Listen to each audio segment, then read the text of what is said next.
संदेश है बड़ा ध्यान से सुनिएगा। यहाँ आज का जो संदेश परमेश्वर ने दिया है, शैतान आपके सोच पर कब्जा करता है और उस कब्जे से हमें कैसे मुक्ति मिल सकती है, इसको आज हम जानेंगे। टॉपिक यही दिया परमेश्वर कि शैतान आपके सोच पर, आपके विचार पर, आपकी थिंकिंग पर किस तरह कब्जा करता है और उससे हमें कैसे निकलना, कैसे से मुक्ति पाना है। आज इस विषय को हम लोग जानेंगे। यूहन्ना 10:10 अगर कोई निकाल दिए तो पढ़ेंगे जोर से। चोर किसी और काम के लिए नहीं, परंतु केवल चोरी करने और घात करने और नष्ट करने को आता है। मैं इसमें आया कि वे जीवन पाए और बहुतायत से पाए। ईश्वर की वाणी है। मेरे पीछे बोलेंगे, चोर किसी और काम के लिए नहीं, परंतु केवल चोरी करने और घात करने और नष्ट करने को आता है। मैं इसलिए आया हूँ कि वे जीवन पाए और बहुतायत से पाए। आमीन। यीशु की स्तुति हो। यीशु को धन्यवाद। सभी को अपने बाइबल को बंद कर देंगे और मेरी ओर देखेंगे। मैंने आज का संदेश जैसे शुरू किया कि शैतान किस तरह हमारे सोच पर कब्जा करता है ना। यीशु मसीह के चेलों पर शैतान ने कब्जा कर बैठा था। अगर हम पवित्र शास्त्र को पढ़ते हैं तो किस प्रकार शैतान परमेश्वर के चेलों के ऊपर भी अटैक किया, ठीक है। और जो चेला हमेशा प्रभु के साथ रहता था, परमेश्वर के साथ चलता था, उसके उपदेश को सुनता था, उसके बावजूद भी शैतान उनके चेले पर अटैक किया। एक जगह तो परमेश्वर के वचन में लिखा है कि उसने पतरस को मांगा कि वो किसकी तरह उसको पटके, गेहूं की तरह पटके। प्रभु के साथ में उनका एक चेला था यहूदा इस्करियोती, आप सभी जानते हैं। उसके अंदर भी दुष्टात्मा प्रवेश किया। मतलब आज मैं कुछ चीज बता रही हूँ कि हम विश्वासियों के अंदर भी दुष्टात्मा काम करती है। ऐसा नहीं कि नहीं काम करती है, हम विश्वासियों के अंदर भी दुष्टात्मा काम करती है। फॉर एग्जाम्पल देखिएगा, बहुत जल्दी छोटी छोटी बातों पर गुस्सा आ जाना, चिड़चिड़ाना, कुड़कुड़ाना। घर में जल्दी छोटी सी बात पर लड़ाई हो जाएगी, छोटी छोटी बातों पर एंग्री हो जाते हैं हस्बैंड वाइफ, बच्चे के ऊपर गुस्से हो जाते हैं, माँ बाप के ऊपर गुस्सा हो जाते हैं, चिड़चिड़ाने लगते हैं, कुड़कुड़ाने लगते हैं, बहुत सारी बातें हो जाती है। ये किसका काम है? शैतान का काम है। शैतान आपके वीक पॉइंट को जानता है कि किस तरह उसके सोच पर, उसके दिमाग पर, उसके विचार पर मैं कब्जा करूं। और छोटी से छोटी बात पर वो क्या करता है? अटैक करता है। जो चीजें आसानी से हल हो सकती है उसे शैतान क्या करता है? बड़ा बना देता है। अगर घर में मान लो एक हस्बैंड वाइफ खाना खाने बैठे हैं और उसमें अगर थोड़ी सी नमक कम पड़ गई तो उसे प्यार से भी बोल सकते कि आपकी सब्जी में नमक कम है। लेकिन शैतान क्या करेगा? पति के ऊपर, चाहे बच्चे के ऊपर, चाहे पत्नी के ऊपर, वो एंगर होकर बैठेगा और क्या करेगा? तुमको सब्जी बनाना नहीं आता, लेके सब्जी को फेंक देगा और उसी में लड़ाई चालू हो जाती है। शैतान को मालूम है कि आपका वीक पॉइंट क्या है, इसीलिए यहाँ परमेश्वर का वचन कहता है कि परमेश्वर के चेलों के ऊपर भी क्या क्या था? दुष्ट ने कब्जा किया था। लूका रचित सुसमाचार अध्याय 22 के 3 और 6 पद से पढ़ते हैं तो यहाँ बताता है कि शैतान यहूदा इस्करियोती के अंदर समाया, जो 12 चेलों की गिनती में पाया जाता था। और वो क्या किया? प्रभु के साथ रहा, प्रभु के वचनों को सुनता था, उपदेश को सुनता था, परमेश्वर के दिए गए हर एक मिरेकल को देख रहा था कि किस तरह से प्रभु यीशु मसीह के सामने दुष्टात्मा आती तो कांपते थे, बीमार चंगे हो जाते थे, मुर्दे जी उठते थे। बहुत सारी चीजों को यहूदा इस्करियोती देख रहा था। लेकिन उसका भी एक वीक पॉइंट था। उसका वीक पॉइंट क्या था? वो पैसा का जोलमाल करता था। करता कि नहीं? हमेशा पैसे की थैली उसी के पास होती थी और उसी चीज को क्या करता था? जोलमाल करता था। और उसके वीक पॉइंट को दुष्ट को पता था। उसने प्रभु यीशु मसीह को कितने सिक्कों के द्वारा पकड़ाया था? इसको मालूम है? जोर से 30 चांदी के सिक्कों से। सही बोल रहे हैं, बोलने से मत डरिए, ठीक है। क्योंकि उसका वीक पॉइंट शैतान जानता था पैसा है। वो सिर्फ पैसा से मतलब रखता था। वो प्रभु के साथ रह रहा। हो सकता है सिस्टर ज्योति के साथ बहुत लोग रहते हैं, लेकिन इसका मतलब ये थोड़ी है कि सिस्टर ज्योति की तरह सोच सब रखें। ऐसा थोड़ी हो सकता है। हर किसी का अलग अलग थॉट है, हर किसी का अलग अलग विचार है। प्रभु यीशु मसीह के साथ में भी इनके 11 चेले थे, लेकिन 11 चेले में कुछ चेले बहुत कमजोर थे। और एक चेले ने कहा कि प्रभु हम तो अपना परिवार छोड़ के तेरे पीछे, और हमें क्या मिलेगा। सोचो, मतलब प्रभु के पीछे जाने के लिए भी उनको कुछ बेनिफिट मांग रहे थे। हाँ, लेकिन प्रभु क्या कहता है, जो मेरे पीछे हो लेता है उसे मैं क्या करता हूँ, जीवन देता हूँ, और बहुतायत का जीवन देता हूँ। आमीन, हालेलुया, यीशु की स्तुति हो, यीशु को धन्यवाद। हर एक व्यक्ति से गलतियां होती हैं, ठीक है, हर एक व्यक्ति से गलतियां होती है, लेकिन गलती के बाद पश्चाताप जरूर करिए, लेकिन पश्चाताप के बाद आप निर्णय क्या लेते हैं, ये इम्पोर्टेंट है, ये इम्पोर्टेंट है। यहूदा स्कृति गलती किया, लेकिन अपनी गलती को मानने के बाद उसने क्या किया, क्या डिसीजन लिया, उसने अपने आप को सुसाइड कर लिया। परमेश्वर का वचन क्या कहता है, हर एक व्यक्ति से गलती होता है, आप पश्चाताप भी करते हैं, लेकिन पश्चाताप के बाद आपका निर्णय बहुत इम्पोर्टेंट रहता है। जब आपने अपनी गलती को मान ली, आपने पश्चाताप कर लिया, उसके बाद अपने जीवन को नष्ट करने का कोई अधिकार नहीं। यहाँ पे अगर कहें यहूदा स्कृति ने जाना कि उसने गलती करी, उसने एक निर्दोष व्यक्ति को कहाँ चढ़ा दिया, कलवरी क्रूस पर। उसने पश्चाताप किया, लेकिन पश्चाताप करने के बाद उसने अपने जीवन को नष्ट कर दिया। इट मीन उसका रियल पश्चाताप नहीं था। किस प्रकार शैतान उसके अंदर इतना कब्जा कर लिया था कि वो अपने आप को डिप्रेस कर लिया, अपने आप को इतना वो दोषी ठहराने लगा, इतना अपने आप को तुच्छ समझने लगा कि उसने सोच लिया कि मुझे आप इस संसार में जीने की आवश्यकता नहीं, और उसने अपने आप को सुसाइड कर लिया, है ना। हम बाइबल में यही देखते हैं ना, यही पढ़े कि नहीं पढ़े। मत्ती रचित सुसमाचार अध्याय 27 के 1 और 5 में भी अगर पढ़ते हैं, जब यहूदा ने देखा कि वो यीशु को पकड़ाया, तो उसने अपनी गलती का एहसास हुआ, पर निर्दोष, वो जाना कि वो निर्दोष है, लेकिन उसके बाद उसने रिपेंट भी किया और फांसी भी उसने लगा ली। देखिए शैतान किस तरह से उसके सोच पर, उसके विचार पर कब्जा कर ले। कई बार हमसे गलती हो जाती है, गलती होने के बाद हम क्या करते हैं, हम उस गलती को लेकर बराबर सोचते रहते हैं। मान लो इस समय, मान लो मैं सनी के विषय में कहती हूँ, अगर मैंने इस बच्चे का कुछ गलती देख लिया, उसे पता भी चल गया कि दीदी को मेरी गलती मालूम है। अब यहाँ पर शैतान देख रहा है किस तरह से काम करे। शैतान इसके मन में डाल सकता है कि इसने गलती करी है, देखो तुम्हारी प्यार वाली दीदी को पता चल गया, अब तुम उसका सामना नहीं कर सकता है, अब तुमको वहाँ जाने की आवश्यकता नहीं है, वहाँ तुमको जाना नहीं चाहिए। शैतान विचारता है, डालेगा, आएगा। रिसेंटली मैं बता रही, इसी वीक में एक सिस्टर का मेरे पास फोन आया था। मैं उनको नहीं जानती हूँ, लेकिन वो मुझे सोशल मीडिया में काफ़ी फॉलो करती हैं और हमारे यूट्यूब के वचन को भी सुनती हैं। तो वो मुझे मैसेंजर में कुछ मैसेज कुछ समय से कर रही थी, पर मैं जल्दी किसी को रिप्लाई नहीं देती हूँ। तो एक दिन अचानक सडनली रात को 11:30 पौने 12 बजे के आसपास उन्होंने मुझे मैसेंजर पर कॉल किया था, और कॉल करने के बाद उन्होंने बोला दीदी हम बहुत डिस्टर्ब हैं। मैंने बोला क्या हुआ, क्या बात है। तो उन्होंने मुझे बताया कि वो एक विश्वासी लड़के के चक्कर में पड़ गए, और वो लड़का उससे शादी करने का वायदा किया और फिर बाद में पीछे पलट गया। और उस लड़की ने अपने पास्टर को अपने चर्च में भी बताया था कि सारी चीज़ें हैं। मैं उस लड़की का और उस परिवार का नाम नहीं लूँगी, क्योंकि किसी का भी नाम उजागर करना अच्छी बात नहीं है। मैं इसमें कुछ सिखाने की कोशिश कर रही हूँ, तो इसे प्लीज़ हम्बली समझने का कोशिश करना। मैंने उससे कहा देखो बेटा, ज़रूरी नहीं है कि आप जिसे पसंद करते हो वही आपका जीवन साथी है, राइट। परमेश्वर हम सबके लिए एक जीवन साथी रखा है, इसलिए जब भी हम विवाह करते हैं तो विवाह करने से पहले हमें बहुत प्रार्थना की आवश्यकता होती है। प्रार्थना के द्वारा जो जीवन साथी आपको मिलेगा ना, आपके अप और डाउन में वो आपके साथ खड़ा रहेगा। परमेश्वर आपके बीच मध्यस्थता करेगा।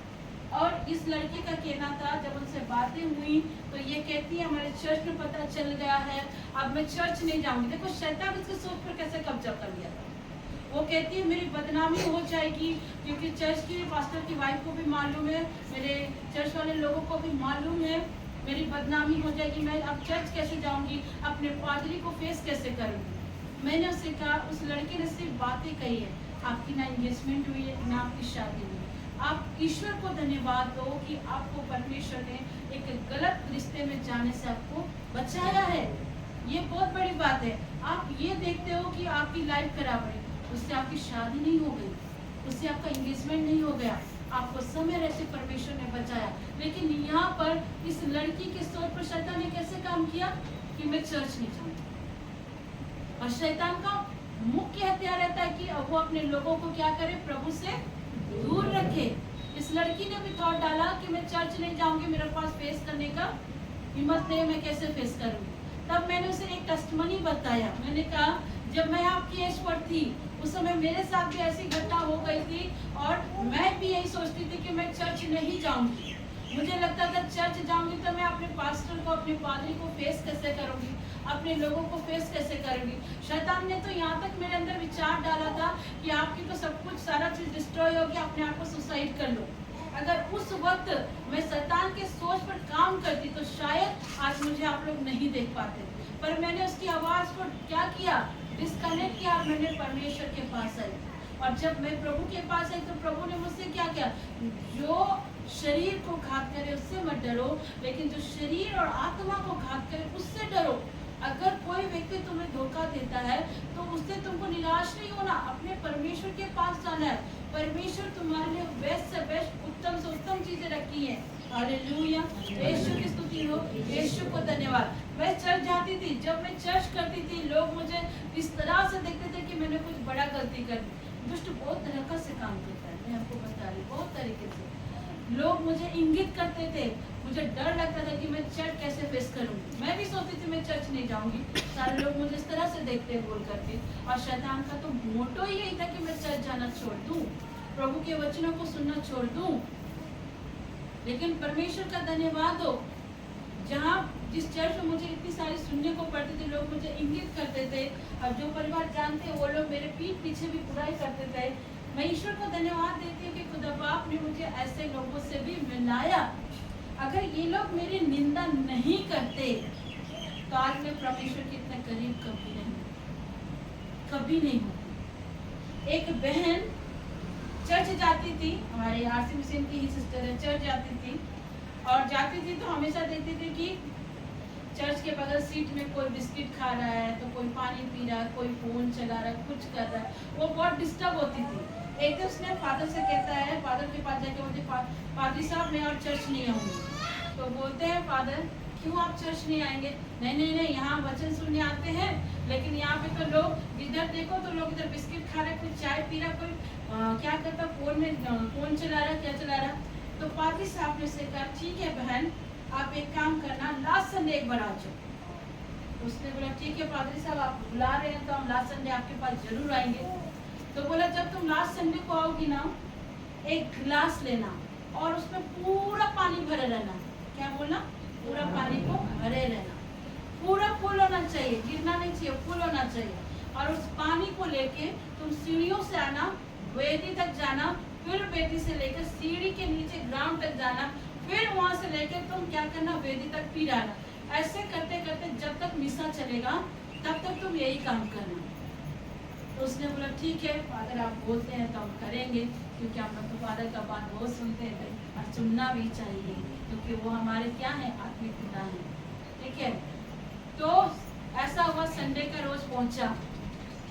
ये मैं क्यों बता रही हूँ, क्योंकि जब मुझे भी ऐसा लगता था कि मुझे चर्च नहीं जाना चाहिए, तब मेरे एक आत्मिक भाई ने मुझे ये गवाही बताई थी। और वो सिस्टर संडे पहुंचता है, और जब वो संडे को पहुंचती तो वो क्या करती ना, फुल गिलास, क्योंकि प्रभु के दास फादर ने क्या किया था, फुल गिलास पानी लेना। अब वो पानी को लेकर के जोर से चलेगी तो पानी गिर जाएगा, गिरेगा कि गिरेगा नहीं। अब वो क्या करती, धीरे धीरे स्टेप लेती है, एक एक स्टेप लेकर के क्या करती है, वेदी तक जाती है। और वो मिसा चल भी रहा है, प्रभु का वचन चल रहा, मिसा हो रहा, ठीक है। वो धीरे धीरे वेदी तक जाती है, फिर धीरे धीरे वन स्टेप करते करते नीचे तक आती है। ऐसे करते करते जब तक मिसा चल रहा था तो तब तक वही काम करते रही। मिसा खत्म हो गया, सब निकल गए, और उसके बाद वो पादरी के पास जाके ग्लास को रखती है। तब पादरी साहब पूछते हैं कि बहन आज का प्रचार आपने सुना? मैंने क्या प्रभु की वाणी बताया? उससे पूछा बहन आपने आज जो मैंने मिसा में जो वचन पाठ पढ़ा, जो मैंने प्रचार किया, क्या आपने सुना? तो गुस्सा हो गई, बोलती है एक तो फादर आपने मुझे ड्यूटी लगा दिया कि पानी का बोतल लेके वहां तक जाना है और वापस आना है। हाँ, कुछ समझ में आ रही बात है? कुछ समझ में आ रही है बात है? इसी तरह पादरी साहब कहते हैं, जब आप पानी का बोतल, पानी का ग्लास लेकर आप वहां तक जा रहे, तो आपका फोकस क्या था? पानी और ग्लास था। कहाँ आपका मंजिल था? वेदी। आपने देखा जब आप पानी लेकर जा रहे थे, तो आपने देखा बगल वाले फोन चला रहे थे, वो बिस्किट का तो पता कहाँ से देखेंगे फादर? आपने तो लगा दिया इसी के ऊपर ड्यूटी। हाँ, कहाँ से देखेंगे? गुस्सा हो जा रही, क्योंकि नीचे से ऊपर तक जाना मुश्किल है। हाँ, तब फादर ने उसे एक बात बताया, चर्च में आप आते हो, बगल वाला क्या कर रहा ये आपका फोकस नहीं होना चाहिए, सामने वाला किसकी चुगली खा रहा है ये आपका फोकस नहीं होना चाहिए। वहां से पादरी साहब क्या प्रचार कर रहे हैं, क्या मैसेज दे रहे हैं, वो आपका फोकस होना चाहिए। आप चर्च सिर्फ अपने परमेश्वर से मिलने चाहिए। मुझे भी मेरे आत्मिक भाई ने यही कहा कि ज्योति, लोग तुम्हारे विषय क्या कहते हैं और क्या सोचते हैं वो इम्पोर्टेंट नहीं होना चाहिए बच्चे, तुम्हारा फोकस सिर्फ परमेश्वर होना चाहिए। और मैंने ईश्वर को धन्यवाद दिया, जिस चर्च से मुझे इतनी बातें सुनने को मिली थी, उसी चर्च को मैं रेगुलर जाती थी, क्योंकि उस समय मैं आरसी मिशन में नहीं थी। रेगुलर जाती थी, चर्च खत्म होता था, चर्च खत्म होने के बाद मैं निकल जाती थी, क्योंकि मेरे भाई ने मुझे शिक्षा दी थी कि तुम्हारा फोकस प्रभु का वचन और परमेश्वर होना चाहिए।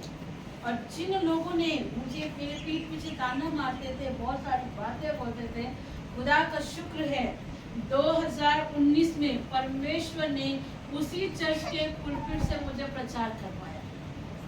हालेलुया, यीशु की स्तुति हो, यीशु को धन्यवाद। और जिन लोगों ने मेरे पीठ पीछे निंदा करी थी ना, आज वही लोग मुझे फोन कर कर कहते हैं, सिस्टर हमारे बच्चे के लिए प्रार्थना करें। ईश्वर की वाणी कहती है, मैं तेरे शत्रुओं को तेरे पैर के नीचे चौकी करूंगा। हालेलुया, यीशु की स्तुति हो, यीशु को धन्यवाद।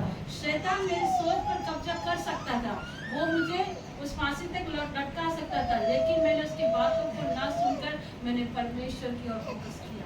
और जब मैंने परमेश्वर की ओर फोकस किया तो मैंने जाना, ईश्वर से अच्छा मित्र, ईश्वर से अच्छा पिता कोई नहीं हो सकता। आमीन, यीशु की स्तुति हो, यीशु को धन्यवाद। परमेश्वर का वचन कहता है मेरे प्रियो कि आपका शरीर पवित्र आत्मा का मंदिर है और आप इसे नाश नहीं कर सकते। हाँ, आपसे गलती हुई, यहूदा ने रियल तौबा नहीं किया था, एक्चुअली वो सच्चा पश्चाताप नहीं किया था। अगर वो तौबा करता और अपने जीवन को सही करता तो मैं बिलीव करती कि प्रभु यीशु मसीह उससे भी क्षमा करते, उसे भी क्षमा करते, क्योंकि वो प्रभु के साथ रहकर भी प्रभु के प्रेम को नहीं जाने, प्रभु के साथ रहकर भी प्रभु के प्रेम को नहीं जाना। यहाँ पर अगर देखिए, सुधार और अनुशासन हमें नुकसान नहीं पहुँचाते। बात ध्यान दीजिएगा, सुधार और अनुशासन हमें कभी भी नुकसान नहीं पहुँचाते, वो हमें बेहतर बनाने में मदद करते हैं। अगर हमारा बच्चा गलतियाँ करता है तो उसे हमें डांट लगाने की आवश्यकता है।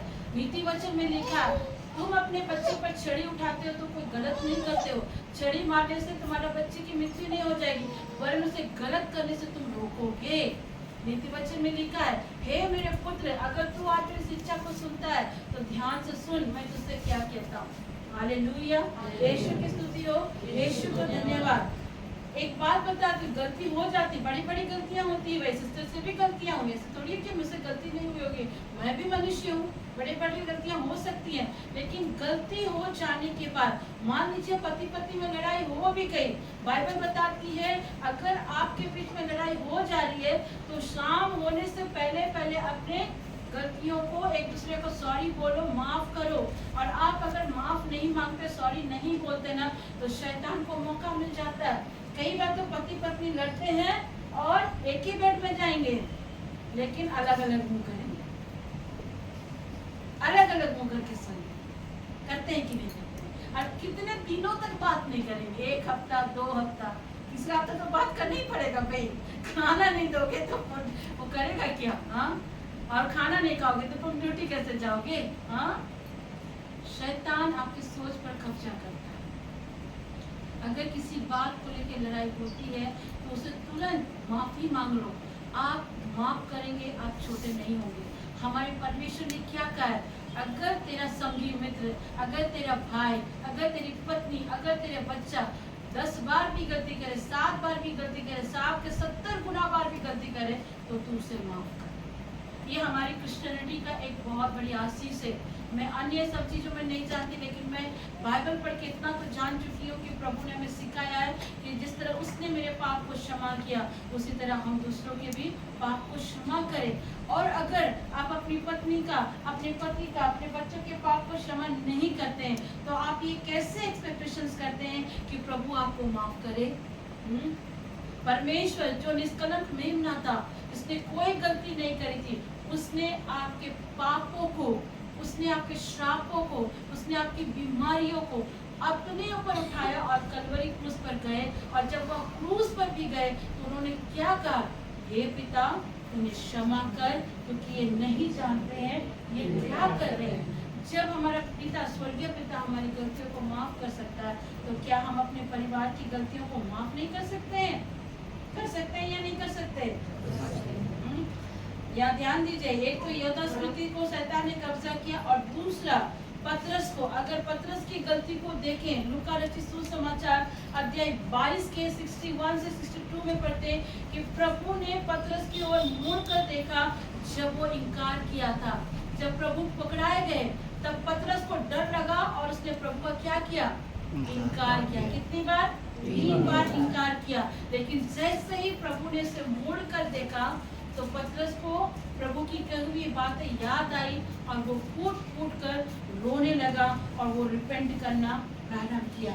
एक प्रभु के दास ने गलती करी, गलती को जाना और उसने गलत निर्णय लिया, शैतान के वश में आया और अपनी जिंदगी को नष्ट कर दिया। ठीक है, बड़ी से बड़ी गलती हो जाती है। मान लीजिए आपसे बड़ा से बड़ा गुनाह हो गया, उस गुनाह के बाद आप कभी गलत निर्णय मत लीजिए। आप सीधे परमेश्वर के पास आइए या प्रभु के दास दासी के पास जाइए, अपनी गलतियों को बताइए। क्यों? ये हमारे चर्च में एक नियम किया गया कि हमें क्या करना, पाप स्वीकार करना, है ना? करते हैं कि नहीं करते? साल भर में एक बार पाप स्वीकार करते हैं। आपसे गलती हो गई, आप डायरेक्ट आइए परमेश्वर के दास दासी के पास, या फिर आप डायरेक्ट प्रभु के पास जाइए, बताइए प्रभु मुझसे ये गलती हो गई। उड़ीसा में आप सभी ने सुना होगा, उड़ीसा में एक व्यक्ति ने, जो बाहर अमेरिका कंट्री से जो प्रभु के दास दासी आए थे, जो कुष्ठ रोगियों का इलाज करते थे, मैं उनका नाम भूल जा रही हूँ, उनके ऊपर एक मूवी भी बनी है, ठीक है। उनको क्या किया था, उनके बेटे को और उनके पति, दोनों बेटे उनके पति को कार में जिंदा जला दिया था। आप देखे होंगे, वो जिंदा जला दिया था। लेकिन जब उनका सजा देने के समय आया तो उनकी पत्नी ने क्या किया, उन्हें फॉरगिव कर दिया।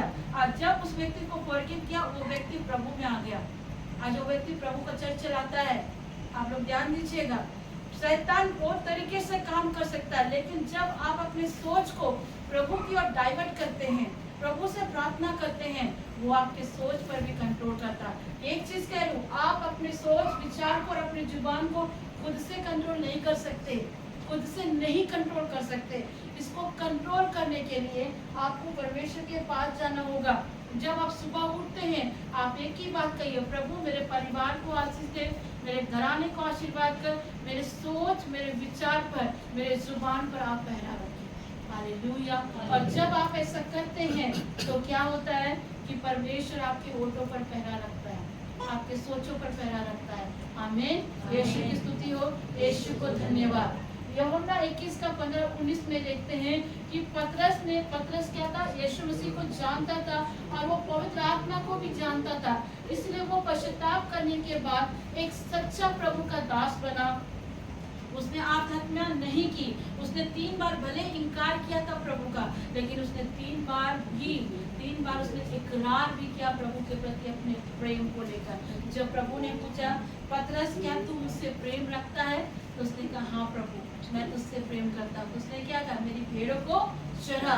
3 बार इकरार करने के बाद भी उसने प्रभु का प्रेम को दर्शाया, उसने आत्महत्या नहीं की। वही इनकार किया हुआ पतरस को प्रभु ने इस्तेमाल किया। और पतरस ही वो पहले संत थे जिन्होंने एक प्रचार से 3000 लोगों को कलीसिया में लेकर आए थे। 3000 लोग एक ही साथ बैप्टिज्म लिए थे। पतरस पर पढ़ा लिखा व्यक्ति नहीं था, वो एक मछुआरा था, एक अनपढ़ गंवार व्यक्ति था। गलती हो जाती, गलती को मानिए, लेकिन गलती को लेकर गलत डिसीजन मत लीजिए, क्योंकि गलत डिसीजन आप लेंगे तो क्या होगा, शैतान आपकी जिंदगी पर कब्जा करेगा। जैसे मुझसे भी जब गलती हुई थी, मैं चाहती तो मैं गलत डिसीजन ले सकती थी, मैं सुसाइड कर सकती थी, लेकिन मैंने वहाँ सुसाइड नहीं किया। मैंने परमेश्वर को पकड़ा, उसके वचन को पकड़ा। जब ये बहन ने भी कहा दीदी मैं चर्च नहीं जाऊंगी, तो मैंने से अपनी गवाही बताई और मैंने कहा प्रभु आपके समय पे तेरे लिए अच्छा जीवन साथी रहता है और परमेश्वर तुझे देगा। ईश्वर को धन्यवाद करो कि परमेश्वर ने तुम्हें पहले उसकी सच्चाई बता दी। यीशु की स्तुति हो, यीशु को धन्यवाद। जरूरी नहीं कि हर लड़का लड़की प्रभु की ओर से है। कई बार शैतान भी आपके आत्मिक लाइफ को खराब करने के लिए ऐसे लड़के लड़कियों को इस्तेमाल करता है। आपको मैं बता दे रही हूँ, कई बार शैतान को आपके वीक पॉइंट पता हो जाता है। मान लो इस समय अगर मैं कहूँ मेरी बहन सिल्वी, मेरी बहन शालिनी, इन दोनों के हस्बैंड बाहर हैं, अगर शैतान क्या करेगा, चलो इनके पति नहीं है तो इनको किसी दूसरे लड़के से इंगेज करा दे, किसी दूसरे के द्वारा चिट चैट करवा दे, और ये अगर प्रभु का भय नहीं मानती और किसी और के एक्सेप्ट चैट को एक्सेप्ट करती तो ये पाप में पड़ सकती हैं। लेकिन कहीं ना कहीं इनके अंदर ईश्वर का भय है, नहीं मेरा पति है, परमेश्वर ने मुझे दिया है। वो भय आपको पाप करने से बचाता है।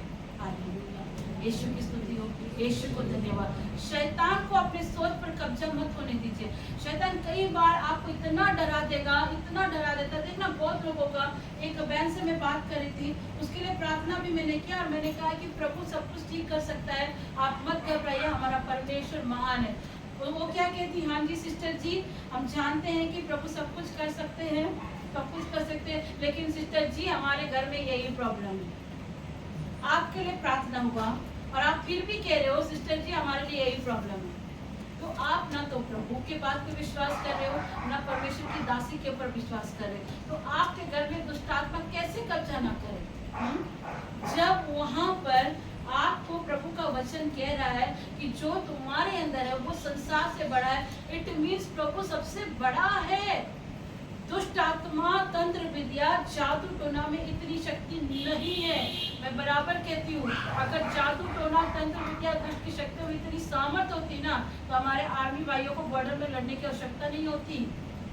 हम तो जादू टोना से सारे देश को जीत लेते भाई, सारी चीजों को जीत लेते। मिस्र जो इतनी जादू टोना कर रहे तो प्रभु को जरूरत ही नहीं पड़ता, वो तो प्रभु को भी जीत सकता था। लेकिन मिस्र को भी परमेश्वर ने क्या किया, नाश कर दिया था। जहाँ ज्यादा जादू टोना होता था, परमेश्वर ने क्या किया, आराधना के द्वारा सारा सिरों की दीवार को गिरा दिया।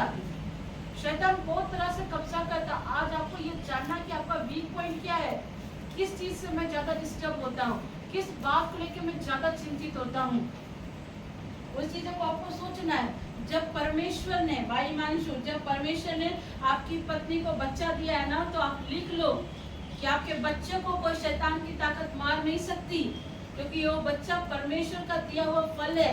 और जो परमेश्वर की ओर से फल आता है ना, कितना भी जादू टोना करने वाला क्यों ना हो जाए, उसे मार नहीं सकता, क्योंकि परमेश्वर उसका रक्षक होता है। हमने पहले ही आज के प्रार्थना को, शुरुआती प्रार्थना में हमने क्या किया, प्रभु हमारा रक्षक है। हो सकता है आपके निकट 1000 गिरे, दाहिनी ओर 10,000 गिरे, परंतु दुष्ट आपको छू नहीं सकता, क्योंकि परमेश्वर आपका क्या पिता है, वो कहता है तुम अपनी आंखों से दृष्टि करोगे और दुष्टों के अंत को देखोगे।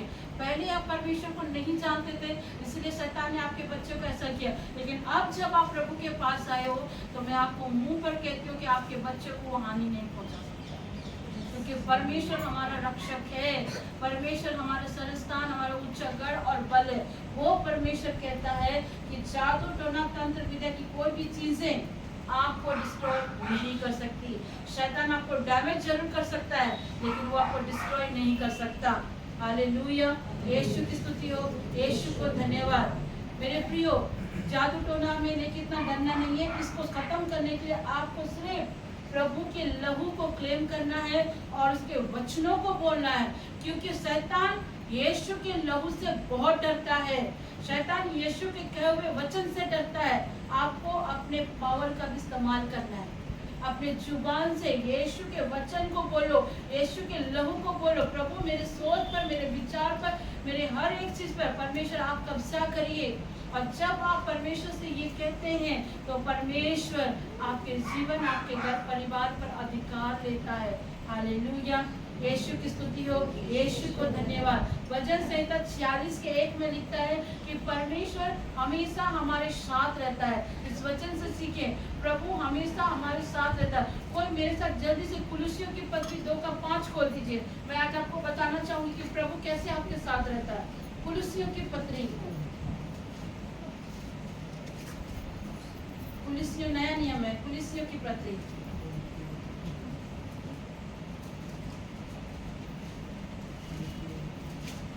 यद्यपि मैं शरीर के भाव से तुमसे दूर हूँ, तो भी आत्मिक भाव से तुम्हारे निकट हूँ, और तुम्हारे व्यवस्थित जीवन की ओर और तुम्हारे विश्वास की जो मसीह में है दृढ़ता देखकर प्रसन्न होता हूँ। और निर्गमन 33:14 भी बेटा पढ़ देना अगर मिल जाता है तो। और कोई उत्पत्ति 21:22 भी खोल देना। 33:14 और उत्पत्ति 21:22। यहोवा ने कहा, मैं आज तेरे साथ चलूंगा और तुझे विश्राम दूंगा। पहला हम लोग देखते हैं कुलुस्सियों की पत्री 2:5 में क्या लिखता है, यद्यपि मैं शरीर के भाव से तुमसे दूर हूँ।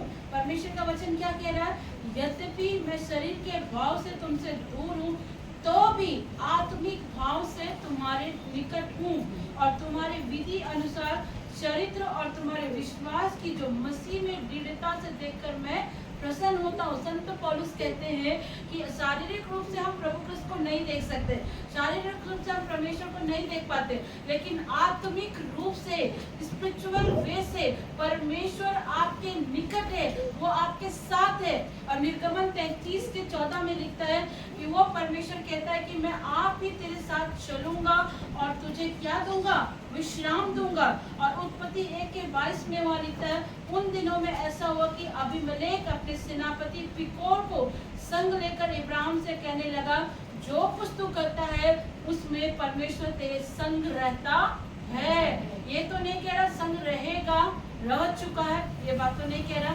इट मीन्स परमेश्वर कह रहा तेरे हर एक चिंता को, हर एक बात को, तुम क्या सोचते, तुम्हारा विचार क्या है, हर एक चीज में परमेश्वर आपके संग रहता है।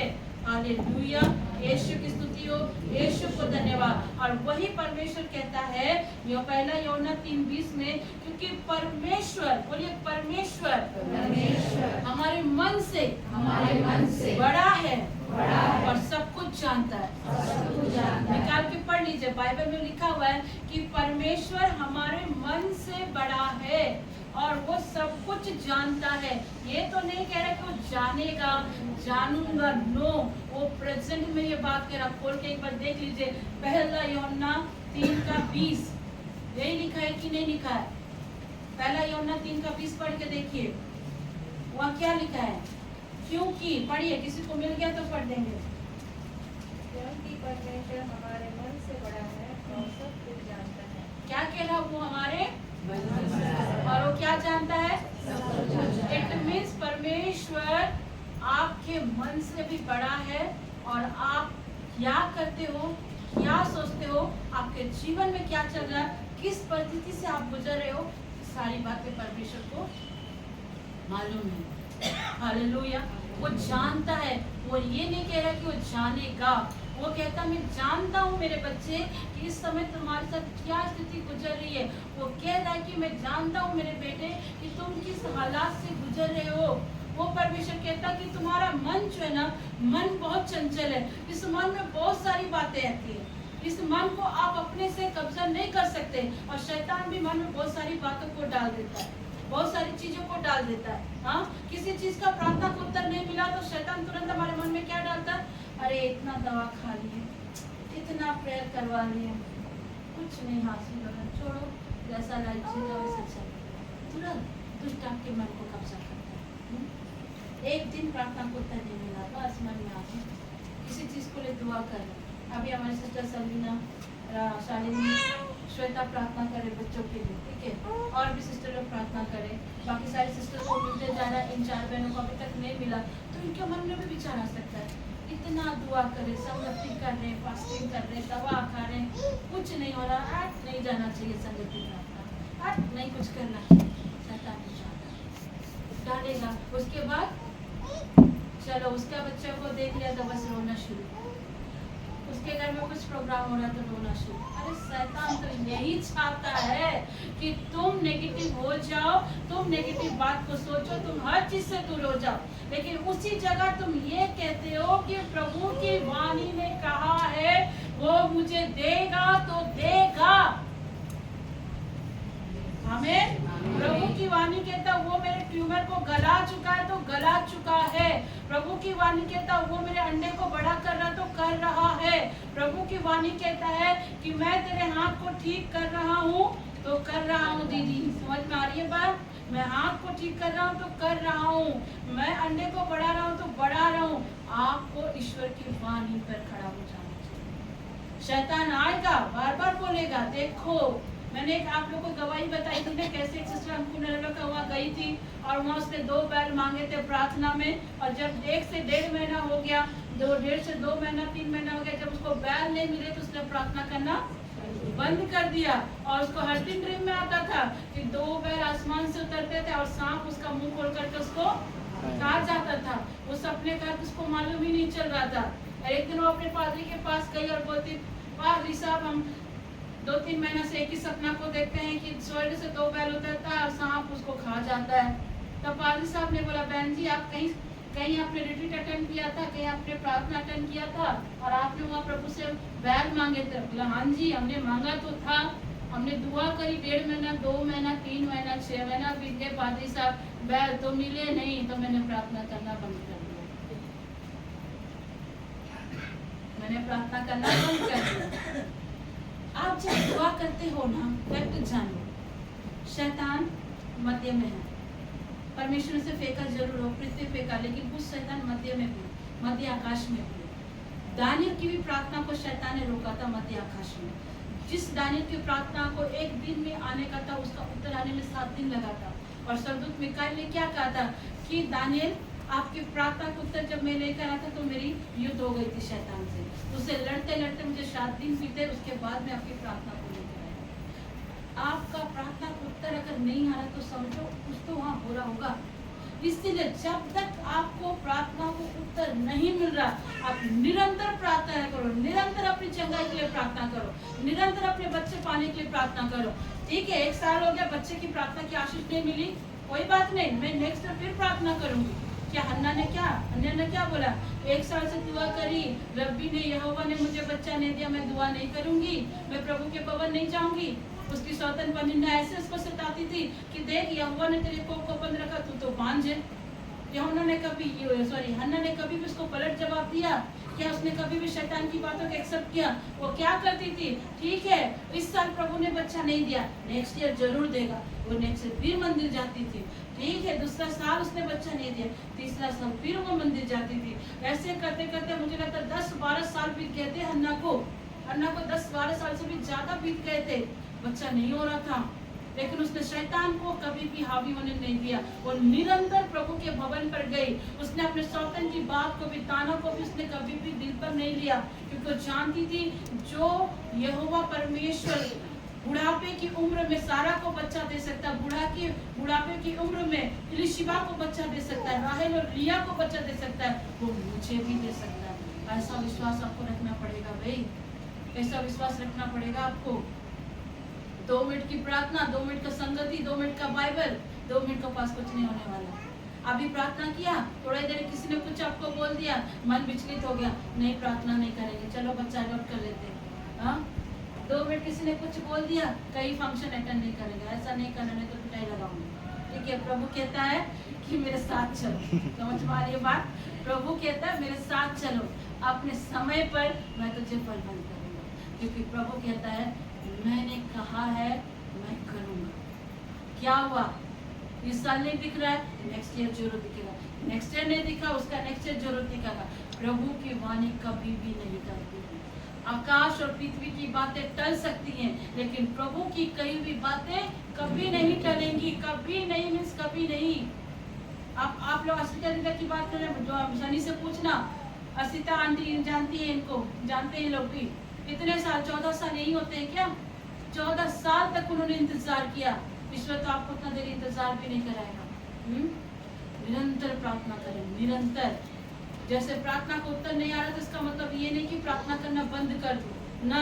जब आप प्रार्थना करते हैं आपके स्वरदूत मजबूत हो जाते हैं, और जैसे जैसे आप प्रार्थना करते हैं आपके स्वरदूत मजबूत हो जाते हैं और आपका फाइल परमेश्वर के पास पहुंचता है। आपको मालूम है आप सबका एक एक किताब प्रभु ने लिख रखा है, आप सबका किताब लिखा हुआ है। जब आप दुआ करते, जब आप प्रार्थना करते हैं ना, और आप निरंतर जब प्रार्थना करते हैं ना, वो किताब स्वर्गदूत उठा करके प्रभु के टेबल में रख देता है। अरे अच्छा, शिल्पा इतना टाइम से प्रार्थना करी, शालिनी ने इतना टाइम से प्रार्थना की, शोभा इतना टाइम से प्रार्थना करती, देखते हैं इसकी क्या निवेदन। और जब वो प्रभु पढ़ते हैं कि शोभा की निवेदन ये है, उसका बेटा को सर्विस मिलना चाहिए, उसकी आंखें ठीक होना चाहिए, उसका घर ठीक होना, ये निरंतर प्रार्थना करती है, संगति कर रही, बाइबल पढ़ रही, क्रॉस कर रही, चलो इसके प्रार्थना को उत्तर मिलना चाहिए। और प्रभु आपको लिख देता है, और वही लेटर लेके जब स्वर्गदूत आपके पास आता है और जैसे आने लगता है आपने दुआ करना बंद कर दिया, तो वो लेटर अटक जाता है, आपको प्रार्थना करना बंद कर देते हैं। जब तक प्रार्थना को उत्तर ना मिले दुआ करते नहीं। आपको अगर यकीन ना हो ना, मैं आपको दिखाती हूँ, आपके नाम के ऊपर पुस्तक लिखा हुआ, भजन संहिता निकालो जरा। इस तरह ऐसे ही बातों को नहीं बोलती है। भजन संहिता 139 निकालो जल्दी से, फटाक से। आप सबके ऊपर एक पुस्तक लिखा हुआ है, जितने आप यहाँ बैठे हो।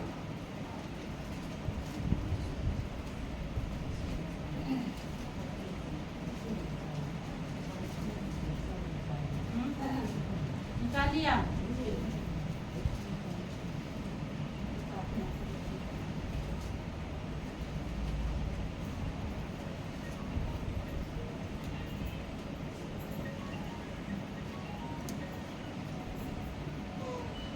में क्या लिखा? 15 और 16 में। 14 से मैं पढ़ती हूँ फटाक से जल्दी से। मैं तेरा धन्यवाद करूंगा इसलिए कि मैं भयानक और अद्भुत रीति से रचा गया हूँ। तेरे काम तो आश्चर्य के हैं और मैं इसे भली भांति जानता हूँ। जब मैं गुप्त में बनाया जाता था और पृथ्वी के नीचे स्थानों में रचा जाता था, तब मेरी हड्डियां तुझसे छिपी ना थी। तेरी आंखों ने मेरे बेडल तत्व को देखा और मेरे सब अंग जो दिन दिन बनते जाते थे वो रचे जाने से पहले तेरी पुस्तक में लिखे हुए थे। आपका पैदा होने से पहले, आप इस पृथ्वी में आने से पहले परमेश्वर ने आपका नाम एक पुस्तक लिखा है। शेफाली बेटा तुम जरा खड़ा हो जाओ, तुम खड़ा हो जाओ, यहाँ आ जाओ मेरे पास जल्दी से, थोड़ा सा रास्ता दे दो मेरे पास, थोड़ा सा रास्ता दे दो, मैं कुछ एग्जाम्पल आपको बताऊं।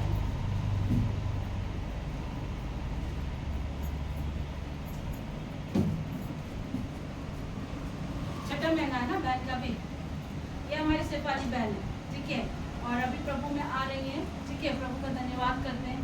ये बहन 6 मंथ से प्रेग्नेंट है। क्या आप इसके पेट को देख के बोल सकते हैं इसके अंदर लड़का है या लड़की है? आप बोल सकते हैं? इस बच्चे के अंदर में तो उसका बाल कैसे बढ़ रहा है, इसका पैर कैसे लंबे हो रहे हैं, हाथ कैसे बन रहा है, आपको पता चल रहा है क्या? पता चलता है बेटा? कभी बच्चा जब लात मारता तब एहसास होता है, उसके अलावा कुछ एहसास हो रहा है? हो रहा है कुछ चीजें, इसको देख के लग रहा है तुम्हारा भी टाइम आ रहा है, चिंता मत करो, ठीक है, आ रहा है, इसको देख के लग रहा है कुछ। इसीलिए प्रभु क्या कहता है कि जब मैं गुप्त में बनाया जाता, गुप्त कौन है? माँ के पेट में जब बच्चा बनाया जा रहा है वो पृथ्वी के नीचे स्थानों में रचा जाता है। हम पृथ्वी में हैं, पृथ्वी में रहते हैं, और क्या कहता है? तब मेरी हड्डियां तुझसे छिपी नहीं आती। मतलब शेफाली बहन के अंदर जो बच्चा है उस पर आप उसको देख नहीं सकते, लेकिन प्रभु की नजर इस बच्चे के अंदर लगी हुई है। ये बच्चा इस पृथ्वी पर डिलीवर हो उससे पहले ही इस बच्चे के लिए प्रभु ने लिख रखा था कि ये प्रार्थना में जाए, प्रार्थना के द्वारा सुरक्षा को पाए, ईश्वर के वचन को सुने और वो क्या करे? सुरक्षित इस पृथ्वी पर क्या हो? डिलीवर हो। आपके सोचने से पहले, आपके आने से पहले ही परमेश्वर ने इस बच्चे के नाम को जीवन की पुस्तक में लिख दिया है। God bless you for your baby. परमेश्वर आपके बच्चे को सुरक्षा दे। चाहिए समझ में आ रही है बातें? क्या कह रहा प्रभु, आप सब के लिए एक जीवन की पुस्तक में नाम लिखा हुआ है। तो आपको जब अपने प्रार्थना का उत्तर चाहिए और शैतान के दुष्ट से मुक्तता चाहिए, तो आपको क्या करना है? निरंतर प्रार्थना करना है, ताकि आपका फाइल भी जल्द से जल्द स्वर्गदूत क्या करे, प्रभु के पास पहुंचाए। आमीन। यीशु की स्तुति हो, यीशु को धन्यवाद। वो वचन क्या कहता है कि तेरे रचे जाने से पहले, यही लिखा है ना, मतलब आप पैदा होने से पहले ही परमेश्वर ने आपके नाम पर एक क्या किया है? बुक लिखा है, बुक लिखा है। हालेलुया। और प्रकाशना ग्रंथ में अगर हम पढ़ते हैं और दानियल की पुस्तक में पढ़ते हैं, तो बताया गया है जब आप इस संसार को छोड़कर उस घर पर जाओगे ना, तो जितने सारे न्यायी बैठे, जितने सारे 12 गोत्र बैठे हैं, एक एक जन का पुस्तक ले खोल खोल करके सबका लेखा दिखाएगा, किसने क्या किया। ये जो आप यहाँ पे संगति कर रहे हैं ना, ये भी वो समय पिक्चर पे दिखाया जाएगा, ये भी पेन ड्राइव में लोड होता जा रहा है। जैसे एक मेमोरी कार्ड में हम गाना लोड करते हैं ना, उसी तरह ये भी लोड हो रहा है। और जब इस घर को छोड़ के अपने घर जाओगे ना, और वहाँ पर जब न्यायी आपका न्याय करने के लिए प्रभु लोग पुस्तक को खुलवाएगा, हजारों पुस्तक खुलेंगे, लाखों करोड़ पुस्तक खुलेंगे जी, क्योंकि परमेश्वर के वचन ने लिख दिया है कि सबके नाम पर पुस्तक है। सिर्फ आपके वैसे ज्योति का भी नाम का पुस्तक खुलेगा कि मैंने कितने सही काम किए और कितने गलत काम किए। पहला तो दंड की शुरुआत हमारे से ही होगी, मैं आपको बता रही हूँ। आप लोग की तो बाद में, क्योंकि जो वचन की शिक्षा देते हैं सबसे पहले परमेश्वर उसी का न्याय करता है। मेरे प्रियो, हर एक का न्याय, हर एक का पुस्तक है, और आपको निरंतर प्रार्थना करना है जब तक आपके प्रार्थना को उत्तर न आ जाए। और जब आप प्रार्थना करते हैं, आपका फाइल वहाँ पहुँचता है, और वो फाइल प्रभु के टेबल में पहुँचने के बाद सिग्नेचर होता है, फिर आपका प्रार्थना नीचे आता है। कभी कभी हम प्रार्थना करना बंद कर देते हैं ना, हमारा फाइल वहीं बंद पड़ा रहता है। इसीलिए अगर आप अपने पति के लिए दुआ करें तो निरंतर प्रार्थना करें, बेटे के लिए प्रार्थना करें तो निरंतर प्रार्थना करें। कई बार हम सोचते हैं ना, अरे प्रार्थना करना तो फादर का काम है, सिस्टर का काम है, वो लोग प्रार्थना करेंगे तो ठीक हो जाए। ना भाई, हम तो करेंगे ही आपके लिए, इसमें कोई दो राय नहीं है, हम तो करेंगे, लेकिन आपको भी प्रार्थना करने की आवश्यकता है मेरे प्रियो। हालेलुया। यीशु की स्तुति हो, यीशु को धन्यवाद। भजन संहिता 23:14 में लिखता है, अपने दिल को कमजोर न कर, और परमेश्वर की बाट जो तरह खुदा आपको हर बदसी से निकालेगा। आप अकेले नहीं हो, आपको नेगेटिव होने की नीड नहीं है। नेगेटिव वाले लोग खुदा को पुकारते नहीं हैं और शैतान के कब्जे में चले जाते। दाऊद भी कई बार गिर गया, बेशबा से उसने पाप किया, कई बार उसे गुफा में जाना पड़ा, उसका बच्चा वो चला गया, उसका बच्चा खत्म हो गया, और वो जब गिरता वो अपने मन को समझाता, कहता है मेरे मन तो क्यों गिर जाता है, तो क्यों व्याकुल होता है, परमेश्वर पे भरोसा रख। वो दाऊद का परिवार चला गया, उसके अपने बेटों ने उसे दगा दिया, वो गिर गया, लेकिन फिर भी वो अपने मन को ढाढ़स देता है, कहता है मेरे मन तो क्यों गिर जाता है। अब वो कहता मेरे मन तो परमेश्वर पे भरोसा है। जो लोग हमेशा अपने प्रॉब्लम की ओर फोकस करते हैं, नहीं ऐसा ही होगा, दवा खा रहे हैं फिर भी ठीक नहीं हो रही, बीमारी जाती नहीं, यही बीमारी है, पहले दर्द दे रहा, ये दर्द दे रहा, बार बार उसी को बोलते हैं, नेगेटिव बोलते रहते हैं, तो शैतान के कब्जा में जाना तय है। दीदी अभी तक आपको हाथ नहीं उठाया ना, तो हमेशा बोलो प्रभु जल्दी आपके कोड़े खाने से, आपके लोग होने से मेरा हाथ उठेगा। उसको बोलो दीदी, देखो हाथ उठेगा। हालेलुया। यीशु की स्तुति हो, यीशु को धन्यवाद। आप जो देखना चाहते हो उसको जुबान से बोलो, और जब आप बोलते हैं आप शैतान के कब्जे से निकलते हैं और परमेश्वर के अंडर में आ जाते हैं। हालेलुया। सुबह उठते ही अपने पति को, अपने बच्चे, अपने परिवार को यीशु के लहू के बाड़े में सुरक्षित करें। बोलो परमेश्वर मेरा घराना आशीषित है, मेरा पति आशीषित है, मेरा बच्चा आशीषित है। अगर आपकी पत्नी चिड़चिड़ होती है, लड़ती है, झगड़ा करती है, उसको सुबह उठते साथ उसके लिए प्रार्थना करो, प्रभु मेरी पत्नी को मैं आपके लहू के बाड़े में रखता हूँ, उसका हर नेगेटिविटी, हर गुस्सा, हर चिड़चिड़पन, हर एक प्रकार का कुड़कुड़ाहट जो शैतान की ओर से उसके अंदर में, उन सबको यीशु के नाम से मैं डिस्ट्रॉय करता हूँ। बोलिए, और उसको जाइए सुबह उठते अपने पत्नी और अपने बच्चे को ब्लेस करिए, किस करिए, प्रभु के नाम से मैं तुझे आशीषित करता हूँ। देखो आपके घर में शांति आती है या नहीं आती। परमेश्वर को पहला स्थान दो, यीशु के लहू से अपने घर को बांधो और परमेश्वर के नाम से अपनी पत्नी और अपने बच्चे को आशीषित करो। हालेलुया। और जब आप ऐसा करते हैं तो क्या होता है, परमेश्वर आपको दुष्ट के कब्जे से निकाल लाता है। हालेलुया। यीशु की स्तुति हो, यीशु को धन्यवाद।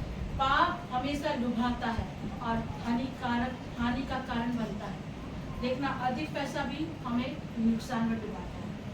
कुछ चीजें चाहिए, अगर मान लो अभी हमारे लुबीना का के घर में बड़ा सा नया फ्रिज आ गया, अब यहाँ पर मान लीजिए हमारी मामी को दिल आ गया, लुबीना ने इतना बड़ा फ्रिज ले लिया, अब मामा को तंग गए, ये जी लुबीना ने बड़ा फ्रिज लिया, तुम मेरे पास से भी बड़ा फ्रिज लेके दो। अब बेचारा हमारा मामा परेशान, आएंगे ज्योति दीदी आप क्या सिखा दिए, देखो मर्सी हमको तंग किए जाए। अब बेचारा मामा टेंशन में आके लोन में पैसा ले लिया और बड़ा सा फ्रिज मेरा मामी को ला दिया। 2 दिन भी नहीं चला, फ्रिज खराब हो गया। अब फ्रिज तो गया, लोन का पैसा भी चुकाना कहाँ से आएगा। कहने का मतलब नहीं, हमारी मामी बहुत आशीषित है, गॉड ब्लेस यू, प्रभु की दासी है। मैं एग्जाम्पल में आपको सिखाती हूँ, ठीक है। आप किसी के घर में ब्लेसिंग देखते हैं ना, उससे फ्लो में प्रभु को बोलो, प्रभु से और भी बसा, उसे और भी ब्लेस कर। परमेश्वर आपके घर को भी करेगा, क्योंकि हमारा परमेश्वर कभी नहीं चाहता है कि उसका कोई भी बच्चा गरीबी की जिंदगी जिए, कभी नहीं चाहता। हमेशा चाहता है कि उसका बच्चा ऊंचा में रहे, क्योंकि उसने हमें और आपको राजकुमार और राजकुमारी होने का अवसर दिया। हालेलुया। यीशु की स्तुति हो, यीशु को धन्यवाद। लेकिन शैतान क्या करेगा, कई एक परिवार में देखना, उसका घर में गाड़ी आ गया तो अभी तक कुछ नहीं किया। हाँ? क्या विपिन जी मेरा पति भी गाड़ी लेना है, गाड़ी लेना है, जिद पे अड़े। लेकिन मैंने उनको सिखाया, प्रार्थना करो, अपने टाइम पे प्रभु सब कुछ दे। हालेलुया। किसी का देखकर चिढ़ने का नहीं, प्रार्थना करना और अपने टाइम पे परमेश्वर से पूरा करना। हालेलुया।